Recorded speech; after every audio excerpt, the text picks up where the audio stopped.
প্ৰাক ৰঙালীৰ ৰঙেৰে জীপাল গুৱাহাটীৰ মডাৰ্ণ ইংলিছ স্কুল।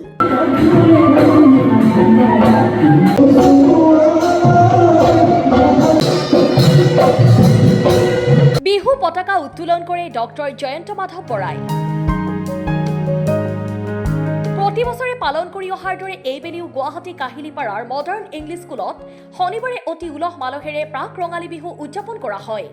পুৱাৰ প্ৰাৰ্থনা সভাত সমবেত সংগীতেৰে আৰম্ভ হোৱা এই অনুষ্ঠানত অসমৰ বিশিষ্ট সাহিত্যিক সমালোচক সাহিত্য একাডেমী বঁটা বিজয়ী ডক্টৰ জয়ন্ত মাধৱ বৰাক সম্বৰ্ধনা জনোৱাৰ পিছত তেওঁ বিহু পতাকা উত্তোলন কৰে।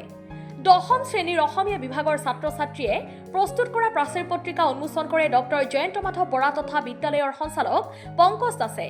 উক্ত অনুষ্ঠানতেই অধ্যক্ষাই নিজৰ ভাষণত অসমীয়া সংস্কৃতি আৰু জাতীয় পৰম্পৰাৰ প্ৰতি শ্ৰদ্ধাজনিত মনোভাৱেৰে ছাত্ৰ ছাত্ৰীক অধ্যয়নত মনোনিৱেশ কৰিবলৈ আহ্বান জনায়। দশম শ্ৰেণীৰ ছাত্ৰ প্ৰত্যুষ বুঢ়াগোহাঁয়ে সাত বিহু সম্পৰ্কে বক্তব্য আগবঢ়োৱাৰ পিছত দশম শ্ৰেণীৰ ছাত্ৰ ছাত্ৰীসকলে এটি মন পৰশা বিহুগীত পৰিৱেশন কৰে। সামৰণিত ছাত্ৰ ছাত্ৰী তথা শিক্ষক শিক্ষয়িত্ৰীয়ে হেঁপাহৰ বিহুটিক আদৰণি জনাই এক বৰ্ণিল বিহু নৃত্য পৰিৱেশন কৰে। পাছত ছাত্ৰ ছাত্ৰীক দৌৰিবলৈ শিকায়, তেতিয়া সেই জীৱনটো তেওঁলোকে পিছত জীৱনৰ যিবিলাক প্ৰত্যাহ্বান থাকে সেই প্ৰত্যাহ্বানবিলাক গ্ৰহণ কৰিব নোৱাৰে, উদযাপন কৰিবলৈ নিশিকে। গতিকে সেই কথাবিলাক সৰু সৰু কথাবিলাক আমি এই বিদ্যালয়ত মই দেখোঁ। সেইকাৰণে এই বিদ্যালয়খনৰ প্ৰতি মোৰ এটা দুৰ্বলতা আছে আগৰ পৰা।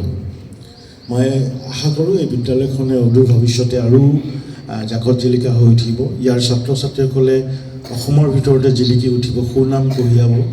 পঢ়া শুনা, খেলা ধূলা বা নাটক গান সকলোতে এই জিলিকি উঠিব এই ছাত্ৰ ছাত্ৰীসকল। মই আজি এই মুহূৰ্তত তাকে কামনা কৰিলোঁ। আৰু বিহুৰ কথানো কি ক'ম, আমি টিভিত আজিকালি বিহু বুলি ক'লে এটাই বুজে আৰু বহাগ বিহু। মাঘ বিহুটো নাচি থাকে, কাতি বিহুটো নাচি থাকে, সকলোতে নাচে। এতিয়া বহাগ বিহুৰ যে এটা বেলেগ পৰম্পৰা আছে, আমাৰ সাত বিহু আছে। আজি এই সাত বিহুৰ আগতে আপোনালোকক আজি ইয়াতে আদৰণি জনাইছে, বিহুৰ আদৰণি। News desk report, Assam time. Hotel Nabanil, আমাৰ ইয়াত উপলব্ধ অয়' ফেচিলিটি। আমি কাপল ফ্ৰেণ্ডলি। আমাৰ সুবিধা লগতে বিবাহ ভৱন, ৰেষ্টুৰেণ্ট, কনফাৰেন্স হল, বাৰ্থডে পাৰ্টি উদযাপন কৰাৰো সুবিধা আছে আমাৰ ইয়াত। যোগাযোগৰ নম্বৰ 7635980100 আৰু 7002691801।